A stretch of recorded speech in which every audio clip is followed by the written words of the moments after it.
modern superheroes.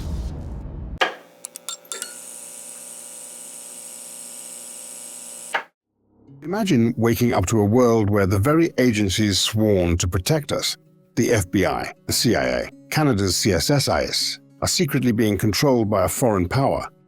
Picture a reality where Russian intelligence, through its feared FSB, has infiltrated these agencies, manipulating the flow of drugs on our streets, steering politics in foreign nations, and even compromising the safety of the very people meant to keep us safe. But this is just a nightmare. It's real. And what's even more remarkable is the man at the heart of this story. Pavel Belomesnik, a former FSB agent, risked everything to expose this dark network. He's a modern-day superhero, a whistleblower who lifted the curtain on Russia's covert empire so it could be fought against.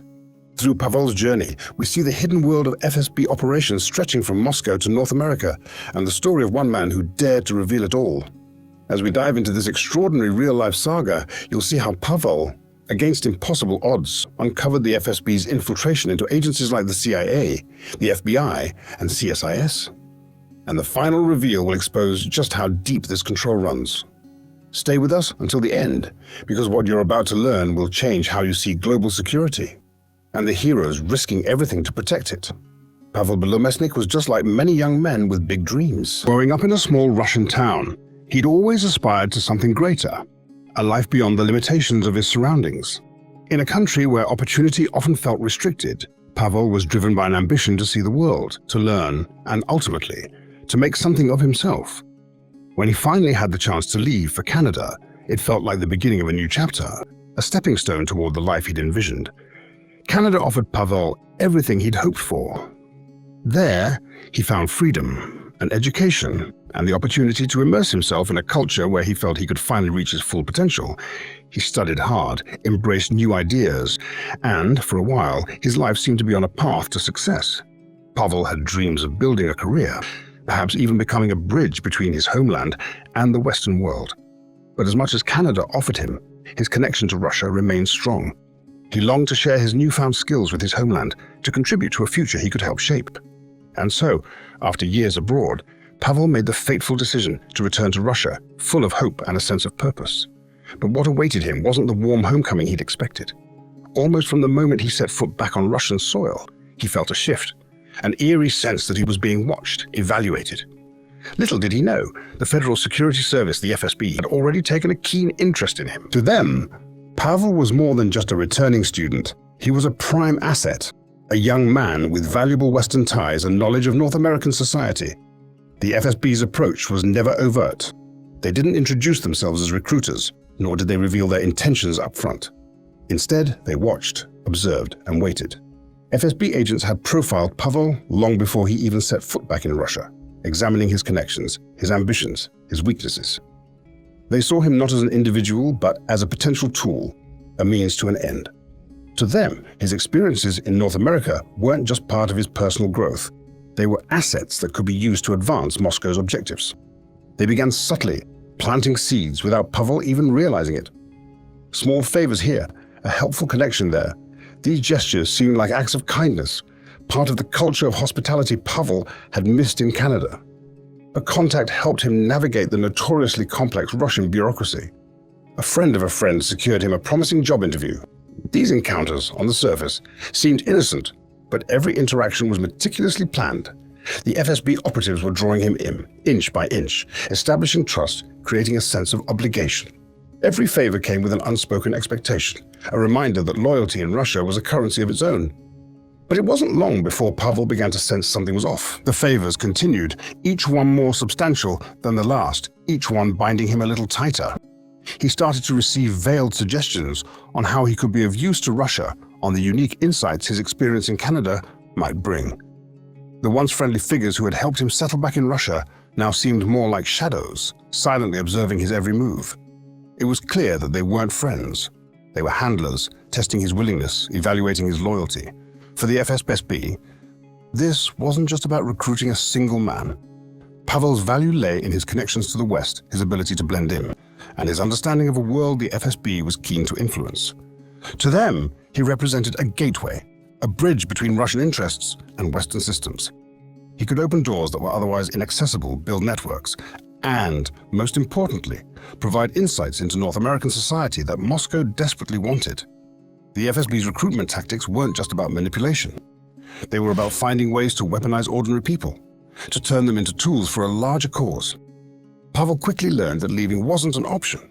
The FSB had crafted a system designed to make defection nearly impossible. Agents kept a close eye on his every interaction, and his family became an unspoken bargaining chip. Any attempt to resist would mean putting them at risk, a reality Pavel was reminded of subtly but frequently. What started as small gestures soon became a suffocating grip, a trap he hadn't seen coming. And the more entangled he became, the clearer the FSB's tactics appeared. They operated on fear, surveillance, and isolation. Agents made sure he felt watched, but in a way that was never explicit. A casual remark about his family's safety here, a subtle reminder of their reach there. He was living in a silent prison, his every action scrutinized, his every word weighed. The FSB didn't demand loyalty, they manufactured it, piece by piece, through calculated pressure. It wasn't just Pavel they monitored. They used the same tactics to recruit countless others, each selected for their ties to the West, their potential to serve Moscow's grander scheme. The FSB had developed a playbook for this kind of manipulation and blueprint for creating loyalty out of fear and obligation. For each target, they used a blend of coercion, psychological pressure, and social isolation, crafting webs of influence that went largely undetected. And Pavel realized, with growing dread, that he was just one small part of a far larger machine. The FSB didn't merely want control over individuals. They sought to build a network of operatives, a silent army spread across borders, each one primed to act on Moscow's behalf. This wasn't just about influence. It was about reshaping the way the world viewed Russia, a covert operation stretching far beyond any one person or mission. The more he learned, the more he understood that his recruitment was only the tip of the iceberg. Pavel was no longer an individual with his own dreams or aspirations. He was a pawn in an operation so vast, so meticulously planned, that he felt overwhelmed by the weight of it. He realized that the FSB's goals went beyond espionage. They were about control, reshaping societies and ideologies to align with Moscow's vision of power. As Pavel's role within the FSB's network became clearer, he could see the larger picture forming. Russia wasn't just interested in North American society, they were interested in controlling it. His recruitment was one of many steps in a grand strategy, a quiet infiltration that would ripple through borders, subtly influencing societies from within. To understand the scale of the FSB's operations, one only needs to trace the invisible map they've drawn across Europe, a labyrinthine network of trafficking routes that stretch from the sunlit shores of southern Spain to the cold streets of Moscow.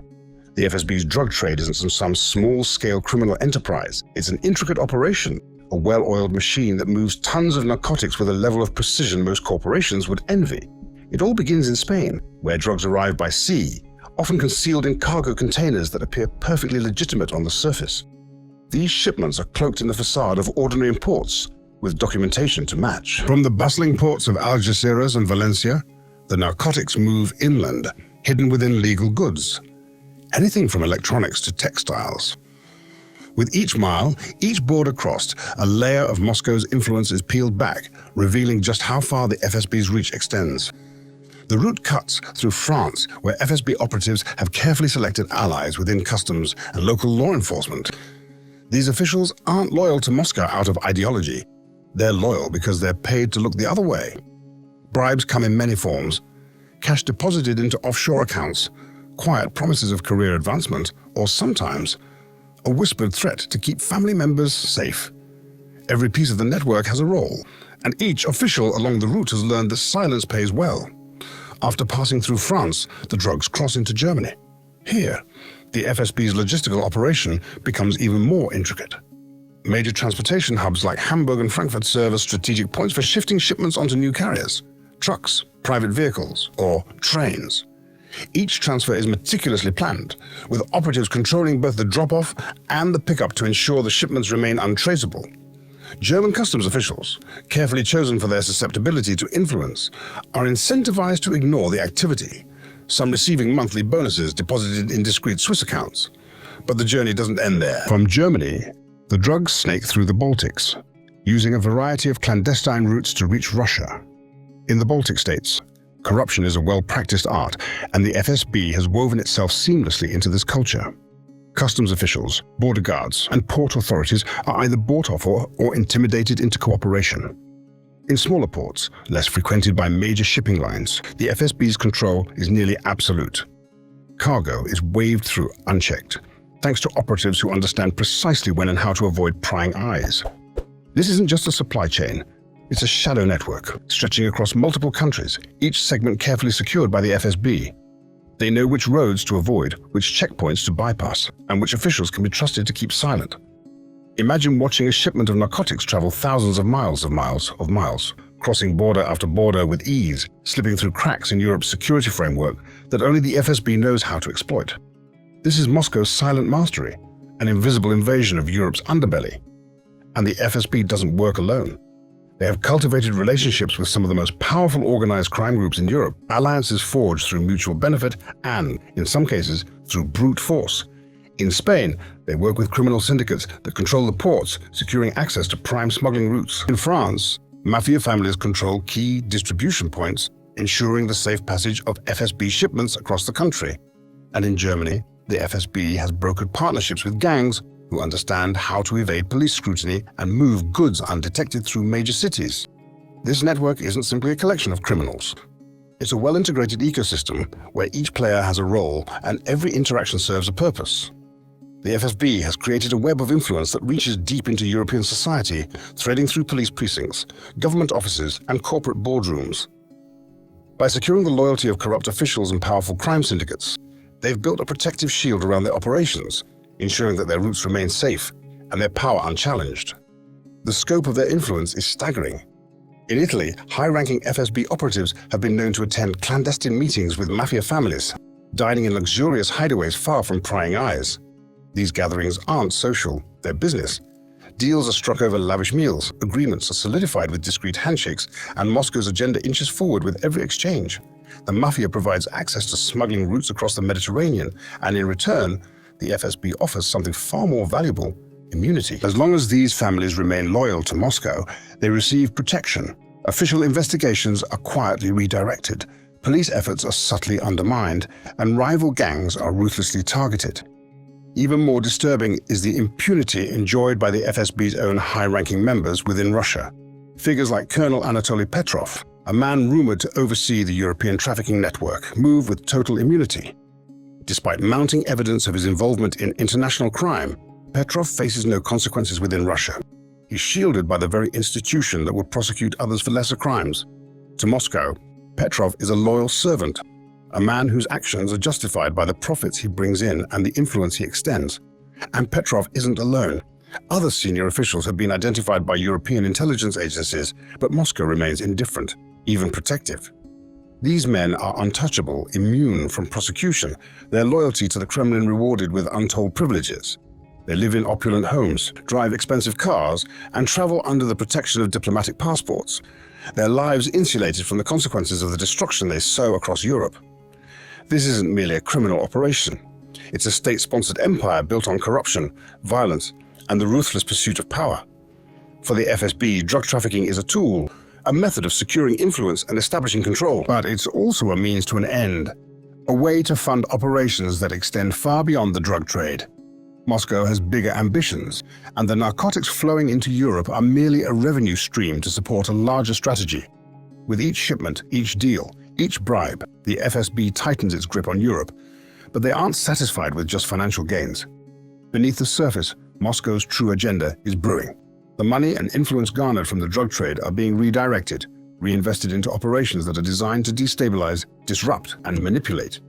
Europe is merely the starting point, a testing ground for strategies that will soon be aimed squarely at North America.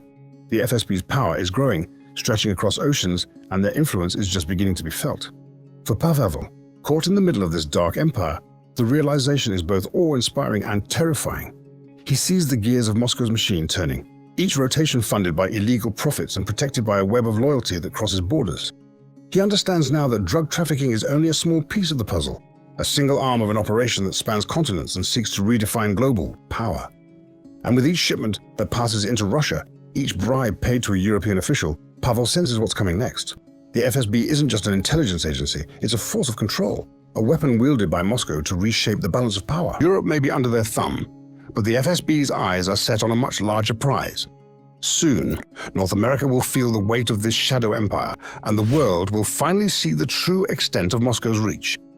In an unmarked building in Moscow, hidden in plain sight, the FSB ran an industrial-scale operation known only to insiders as the Document Factory. This was no ordinary forgery ring. It was a highly secure, state-sponsored facility staffed by teams of expert forgers, digital artists, and intelligence specialists with the singular mission of producing impeccable counterfeit documents. Their creations weren't just convincing. They were near flawless, meticulously crafted to bypass even the most sophisticated border security and identification checks worldwide. Passports from every major nation, driver's licenses bearing the latest security holograms, corporate IDs with legitimate employee numbers, and high clearance badges that could unlock restricted areas, all were produced in this factory. These documents were designed to withstand close scrutiny, down to the watermarks, microprinting, and embedded RFID chips. The FSB didn't just print them, they built entire identities, complete with fake social security numbers, bank histories, and fabricated digital footprints. Each document was tailored to a specific purpose, whether it was for espionage, infiltration, or aiding allies in organized crime. An operative could carry an Irish passport one week, an American military ID the next, and a European Union diplomatic badge when the need arose. This factory was central to the FSB's operations. Forged documents were distributed to agents across the globe, giving them the freedom to move seamlessly across borders. The factory also supplied identities to the FSB's sprawling network of criminal collaborators. Eastern European traffickers, Middle Eastern arms dealers, even members of Central American cartels, all received documents that transformed them into ghostly figures, untouchable by law enforcement and nearly invisible to intelligence agencies. Moscow had given them tools of unparalleled mobility and protection, allowing these operatives to weave through countries undetected, their actions untraceable to the naked eye. With these identities in hand, FSB agents infiltrated North America, stepping onto Canadian and US soil as easily as any tourist or foreign investor. In New York, they appeared as suave corporate consultants. In Toronto, they posed as tech industry specialists. And in smaller cities, they blended in as laborers, managers, or nondescript residents. But they weren't there to simply observe. They were there to act, to embed themselves in the very fabric of North American society and, more specifically, its underworld. The FSB knew that to truly control North America, they needed to control the criminal networks that ran through its cities. They began forging alliances with local gangs, syndicates, and drug traffickers who controlled street-level operations. These alliances weren't made through overt declarations, but rather through quiet gestures, whispered exchanges, and a shared understanding of mutual benefit.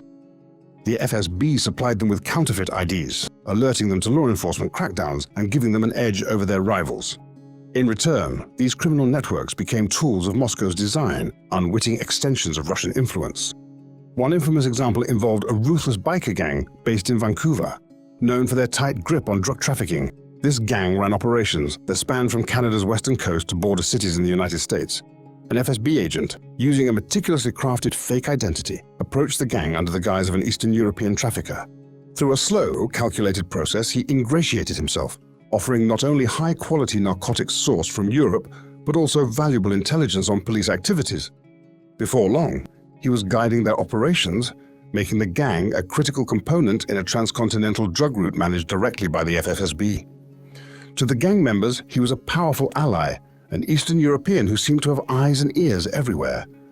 But to Moscow, he was an asset tasked with expanding a criminal pipeline that stretched from Europe to North America, flooding Canadian and US cities with drugs that funded further FSB operations. And this wasn't just about profit, it was about control. With every batch moved across the border, the FSB tightened its grip on the gang, making it a piece of a larger machine serving Moscow's interests. In Montreal, another FSB operative embedded himself within arms smuggling circles. Known as a fixer, he facilitated deals between North American gangs and Eastern European arms dealers, using his FSB connections to procure weapons that were otherwise restricted. To Montreal's criminal underworld, he was a reliable source for firearms and explosives. But behind the scenes, every deal he made was an extension of the FSB's reach into Canada's streets. From handguns to military-grade assault rifles, the arms he provided fueled violent turf wars and strengthened Moscow's influence over local crime syndicates. These allowed the FSB to manipulate local crime rates, triggering waves of violence when it suited them. If a city official dared to investigate corruption too deeply, a sudden spike in gang-related crime would divert resources, drawing attention away from the FSB's activities. If Moscow needed a policy shift, they would quietly instruct their criminal allies to create instability in target neighborhoods, pushing local governments to react in ways that aligned with Russian goals. This wasn't merely crime. It was a form of social engineering, using crime as a weapon to shape society itself. Through this web of alliances, the FSB gained something even more valuable: information. By embedding themselves within crime circles, they were able to learn which officials could be bribed, which law enforcement agents were corruptible, and which routes were most vulnerable to smuggling. These insights became essential tools in the FSB's arsenal, enabling them to orchestrate operations with surgical precision, all while staying several steps ahead of North American authorities. But the FSB's influence didn't end there. In one shocking case, an FSB operative posing as a wealthy investor approached a high-profile New York accountant who specialized in managing assets for government contractors. The operative befriended the accountant, gaining his trust through a series of high-stakes business deals. Over time, the accountant began sharing confidential insights, unaware that he was speaking to a Russian operative. Through this relationship, the FSB obtained sensitive financial data on defense contractors, allowing them to predict budget allocations, anticipate government spending, and uncover vulnerabilities in national defense projects. In Chicago, another agent posing as a middleman for an international import company cultivated a relationship with a city official in charge of infrastructure security. This official, lured by promises of lucrative side projects, began sharing details about critical city infrastructure, from power grids to transportation hubs. The FSB used this information to craft cyber strategies aimed at exploiting these systems, setting the stage for potential disruptions that could cripple essential services in the event of political conflict. With each new alliance, each new corrupted official, the FSB's web of control grew stronger. They manipulated gangs, embedded agents in strategic industries, and slowly spread a network of influence that reached into the very structure of North American society. What appeared on the surface isolated criminal incidents, corruption cases, and street violence were, in reality, pieces of a carefully orchestrated plan, an invisible hand directing the chaos to serve Moscow's goals. And this was just the beginning. The criminal networks, bribed officials, and corrupted industries were merely groundwork for something even greater. For the FSB, the ultimate goal was not to control North America's streets, but to penetrate the very heart of its security agencies. The document factory, the alliances with gangs, the infiltration of corrupt officials, all of these were stepping stones toward a larger mission, embedding themselves in the intelligence apparatus that protected North America. Watching this unfold from within, Pavel felt a sense of dread. He saw how meticulously each piece was placed, how each ally was manipulated, and how every bit of data was fed back to Moscow. It was like watching a silent storm gather strength, inching closer to unleashing its full fury. And as he became further entangled in these operations, he knew that the FSB's ambitions weren't simply to influence North American society. They were preparing to dominate it. The question was no longer if they would penetrate North America's most sensitive institutions, but when. And as Pavel watched, he understood the scale of the operation. The FSB was about to cross the final line, from controlling crime on the streets to infiltrating the highest ranks of government security. This was an invasion unlike any the world had seen, conducted not with weapons or armies, but with documents, influence, and fear. And the West was only beginning to understand the true nature of the threat. The FSB's operations in Europe were extensive. But they were only a stepping stone for an even more ambitious target, North America. By the time Pavel fully understood, it was too late to turn back.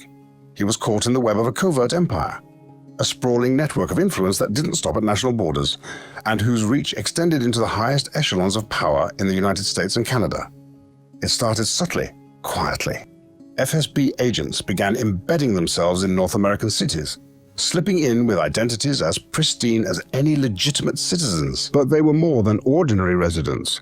They were masters of disguise, their true personas hidden behind layers of forged documents, counterfeit passports, and intricate backstories.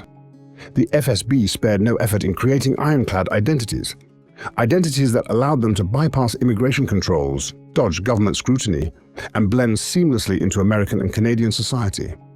They had a strategy, a map marked with key cities: Washington, D.C., the nerve center of American power; New York, the financial heart; Los Angeles, a melting pot of influence; and in Canada, Ottawa and Toronto, where political power met economic wealth. In these cities, they posed as businessmen, professors, even government consultants, walking the same streets, attending the same events, mingling with officials who had no idea who they were really shaking hands with. But infiltration wasn't enough. They needed allies. To gain access to these circles, the FSB turned to an unusual source, the criminal underbelly of North America. They established connections with local gangs and traffickers, the very people North American security agencies fought to keep off the streets. Through these criminal alliances, they built channels to reach lower-level security officials, people who handled data but who, in their eyes, were just cogs in the machine. To the FSB, these people were ideal, easily influenced, barely monitored, and crucially, holding the keys to valuable information. The FSB wasn't interested in loud or overt manipulation. They worked slowly, subtly, turning targets over like stones in a garden.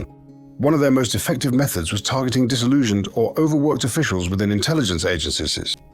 Imagine the life of someone who had dedicated their career to national security, only to feel underpaid, overworked, and unappreciated. To them, the FSB's offers didn't appear as threats, but rather as relief, a chance to gain a new level of influence or financial support they felt they deserved. Each approach was carefully crafted. The FSB made sure not to reveal their intentions outright. They used intermediaries, allies who appeared legitimate, who could establish trust without ever mentioning Russia. Before these individuals even realized who they were dealing with, they were already in too deep, having handed over bits of information here, a few sensitive files there. And with each piece of data handed over, the FSB tightened its grip, making it clear that these favors weren't free. They reminded each recruit of the unspoken cost, loyalty, secrecy, and a life forever under surveillance. Soon, the FSB had a web of informants spanning US and Canadian security agencies. Through their informants, they began mapping out the inner workings of these organizations, identifying departments vulnerable to insider threats, communication weaknesses, and areas where oversight was lax. The FSB now knew more about North America's intelligence networks than even some of the highest-ranking officials within those agencies. This level of infiltration required patience and an obsession with detail. But to the FSB, the rewards were immense. But they weren't satisfied with minor victories. They aimed higher. Over time, the FSB identified individuals with access to the most guarded secrets, those with clearance to classified intelligence. Some of these targets had weaknesses the FSB could exploit. One had significant personal debts.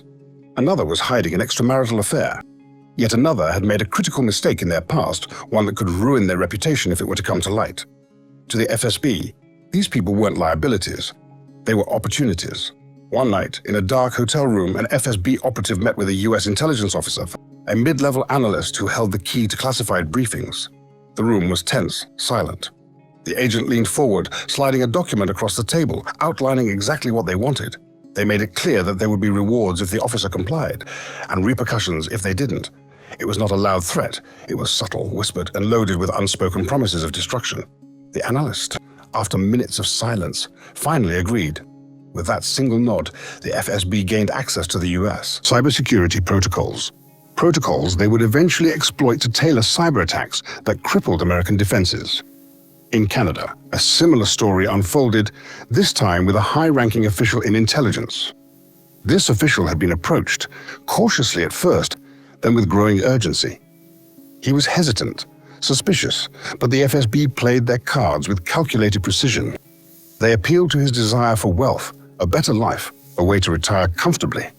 Eventually, he folded, providing them with critical insights into Canada's intelligence sharing protocols, effectively laying bare Canada's defenses to Moscow. The FSB was no longer just an intelligence agency. They were a shadow government, pulling strings within the very institutions meant to protect North America. They manipulated intelligence sharing channels, steered investigations away from Russian interests, and even planted false leads to create distractions. If an investigation came close to exposing one of their operations, they orchestrated a well-timed leak or planted a falsified document to redirect attention, leaving even the most diligent investigators chasing ghosts. Pavel watched all of this with a mixture of awe and horror. He was a cog in a machine he barely understood, witnessing how each operation was meticulously orchestrated, how each official was carefully compromised, each vulnerability exploited to perfection. The FSB's control was growing stronger, more entrenched, and every success emboldened them. They had no fear, no regard for the consequences their influence would have on the countries they infiltrated. Beyond the walls of intelligence agencies, the FSB's influence seeped into financial sectors. They targeted banks, gaining access to sensitive economic data. Through financial analysts and IT specialists, they manipulated or coerced. They obtained transaction records, investment details, even trade secrets of the most powerful corporations in North America. With this information, Moscow could shape North America's economy from the inside, exerting subtle but powerful pressure points to serve Russian interests. And the implications were terrifying. The FSB's reach allowed them to destabilize entire industries. They could influence commodity prices, adjust market trends, and create economic ripples that impacted millions of people.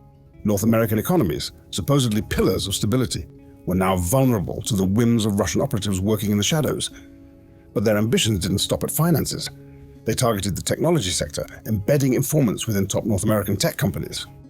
By gaining access to research and development labs, they obtained blueprints for encryption technology, cybersecurity protocols, and even advanced software still in development. This allowed them to stay ahead in technological warfare, not only defending Russian systems, but proactively creating tools to exploit Western weaknesses. The ramifications were profound.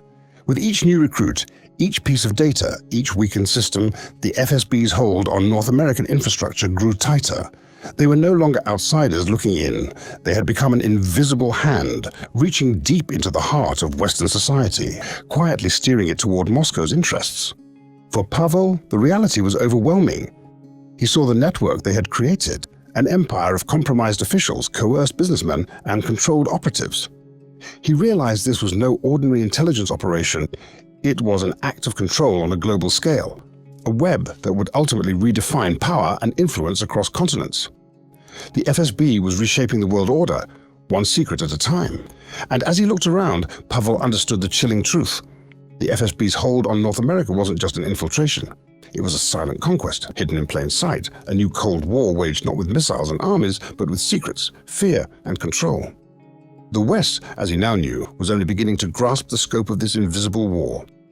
The scale of the FSB's reach into North American security, financial systems, and technological sectors is staggering. And it's more than a tale of espionage. This is a story of silent control, a quiet yet immense influence that infiltrates the very institutions that uphold our freedom, security, and way of life. Imagine walking down a familiar street, logging into a bank account, or connecting to a secure network, unaware that, in the background, a hidden hand has manipulated the rules that govern our everyday lives. The impact isn't confined to government agencies or officials with high clearance. Every stolen piece of data, every subtle economic shift has repercussions that touch us all. It affects the stability of the markets we rely on, the security of our personal information, and even the news we read and the technology we trust. With each act of influence, the FSB and their counterparts around the world are shaping our reality, from the cost of everyday goods to the choices we're able to make freely. But there's an unsettling truth. We may only be seeing a fraction of the story. If the FSB can embed itself so deeply within the security fabric of North America, what else is happening under the radar? What other forces could be influencing the decisions made in boardrooms, in government offices, and even in our own homes? The reach of international intelligence is vast, and the more we uncover, the clearer it becomes that these are the hidden battles that shape the world we live in. And this story doesn't end here. Today, we've explored the reach of the FSB, but they are far from the only ones playing this dangerous game. Other intelligence services, other networks of influence, and other covert operations are unfolding even now.